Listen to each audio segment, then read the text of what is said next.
Wonderful. Well, thank you, Philip. And Carrie, thank you for that presentation. That sets us up really nicely to dive in to work that Charlie Flower, Dr. Kathleen Knight, and I of the Northern Research Station and partners, of course, are overseeing to develop disease-tolerant populations of American elm and reintroduce the species to both wildland and urban forests. So, great, that worked. Today, I'm going to start off by giving us a background on American elm. So, of course, many of you are probably quite familiar with this species. We're going to talk about its ecological, cultural value, discuss the Dutch elm disease and impacts on the species, very briefly touch on historical efforts to restore the species, and then I'll hand it off to Charlie Flower, who will tell you about our work to develop DED-tolerant populations of American elm and to reintroduce that species to urban and rural settings. So as you can see from this range map on the right, American elm has a very large range occupying over half of the U.S. and parts of southern Canada as well. It was particularly abundant on floodplain and riparian forests, although also found in upland forests.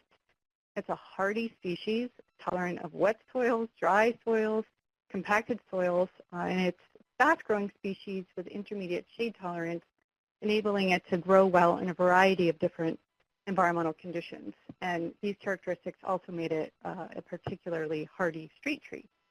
And I find this tree everywhere. When I'm walking in the woods, I find it not just floodplains, but more mesic upland sites. When I'm walking through cities, I see it popping up in abandoned areas. When I lived in New Haven, where I'm from, known as the Elm City, the elms would naturally come up in my flower pots. So it's a very prolific, almost weedy species. I don't say that disparagingly, but a species that wants to survive. And elm was an important tree species, or really still is an important tree species for many animals. Calamy and Shropshire, in their 2009 paper, ranked Ulmus, the genus Ulmus, as number 11 in importance for Lepidoptera species. And these, of course, are a critical food source for many birds. Elm is a host or obligate host for a number of different insects. Here you can see the elm sphinx moth and the double-toothed prominent moth are two species that have evolved to mimic the edge of a elm leaf, and quite effectively, you can see. Several mammals and birds eat the flower buds and twigs of elm in the winter and early spring. And the seeds themselves that are produced quite early in the spring, before really any other tree species produce seeds, are an important source of food for migrating birds. I have a colleague actually who's on the phone with us today who mentioned that she eats or has eaten flower buds and the seeds of American elm, and claims that they're both very good. So I'm going to try those this winter and spring, and I encourage others to do so too. Culturally, the importance of this tree really can't be overstated due to its graceful form and its hardy nature. Thomas Campanella, who wrote just a beautiful book, Republic of Shade, and I encourage this to anyone who's interested in the history of the species as a street tree. He said, if the American dream had a home, it would be tucked beneath the sunshot canopy of Elm Street, USA. Just a beautiful description of how important this tree was. On the right, you can see this map. Every dot represents 10,000 elms that were planted in cities. And by 1937, over 25 million elms graced the nation's town and city streets. Elm was planted very early by the colonists, as the tree reminded them of the English elm that they found back in their homeland. It was planted in villages. It became a place to congregate, a place to post notices, in some cases a place to discuss political ideas. There were poems written about American elm and paintings that depict the beauty and importance of the species as a mainstay of the American landscape. And a quick search of the New York Times archive shows numerous articles about planting American elm in cities either to beautify areas, such as Washington in this first article, or to celebrate historic events, such as Washington's 200th birthday. And even after the arrival of Dutch elm disease and the destruction that it caused, elm is still very much embedded in our modern American culture, here illustrated by several cultural references. We have West Elm. They sell furniture and decor in National Store. Here in Columbus, Ohio, we have Elm and Iron, actually a very similar store with a similar name. Big Elm Brewing, based out of Massachusetts, and New Haven, the Elm Shakespeare Company. It's a theater company. So still very much part of who we are today.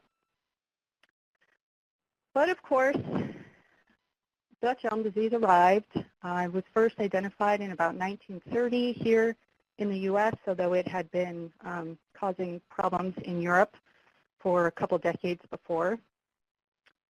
And it is caused by several different fungi. The first that arrived was Ophiostoma ulmi, and within 10 or 15 years later, the more virulent Ophiostoma nova ulmi arrived and very quickly started killing trees. Then a little side story that I'd like to point out, because I think it's pretty interesting, that there are 3 female scientists from the Netherlands who were involved in the identification of this fungus.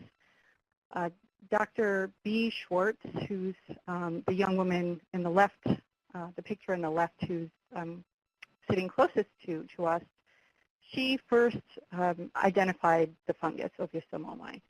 And she was working under her advisor, Dr. Johanna Westerdyk, who was, interestingly, the first female professor in the Netherlands. Dr. Christine Buseman, pictured in the photo on the right, was, she's also from the Netherlands, but when she was here in the U.S. on a fellowship, identified Dutch elm disease here, was the first person to do so. So just kind of a neat side story of these 3 female scientists when there weren't very many female scientists who were involved in identifying this fungus in Europe and in the U.S. So I want to walk you through the life cycle of the fungus, which involves the fungus itself, bark beetles, and American elm in this case. Let's see if I can get this cursor to work. Oh, cool. Okay. So if we look at an elm bark beetle that has spores from the fungus, and it flies to an American elm tree and feeds in twig crotches, here you can see. When it does that, it deposits spores into the vascular tissue. They find their way to the xylem cells. The spores will germinate in the xylem cells and actually produce cell wall degrading enzymes. And the tree itself also produces tyloses that clog the xylem cells. And when this happens through enough of the canopy, the tree will start to die, and then the beetles are attracted to the dead or dying trees. And they will lay their eggs under the bark of dead or dying elm. And the larvae will hatch and will feed on the tissue and then eventually emerge with spores from the fungus and find new elm trees. And there can, with the non-native bark beetles, there can be 2 up to 3 generations a year. And here's the native bark beetle on the left and one of the non-native bark beetles on the right. There are at least a couple of non-native bark beetles that have found their way here. Here is an electron micrograph, a series of photos that I think are pretty interesting. Here you can see the conidia, the spores of the fungus that have attached themselves to the xylem cell wall, similarly down below in B. And in C, over here, you can see the spores actually germinating, which I just think it's fascinating to look at this. And then skipping to E, the tyloses that the tree will produce that ends up clogging the xylem cells. So just kind of neat to get an up-close picture of what's actually happening when this tree is under attack. So very early, the USDA took the lead, specifically the Bureau of Entomology and Plant Quarantine, took the lead to try to control the spread of the fungus. And at first, they were trying to control the spread of the beetle, which, of course, was a vector for the fungus. And they worked with the Conservation Civilian Corps to start killing trees or removing elm trees from cities. This has occurred for a large part in the eastern United States. And by the mid-30s, they had removed over 1 million elms, but unfortunately, the effort really was not successful. DED continued to spread. Next up was many municipalities used DDT, the chemical that we now know is very toxic, to try to kill the bark beetles, and this too was unfortunately largely unsuccessful. And by 1960, over 40 million American elm trees have died, and even more have died since. But I think it's important to acknowledge that there are still many American elms that are living in forested ecosystems and in urban ecosystems, for that matter. The fungus has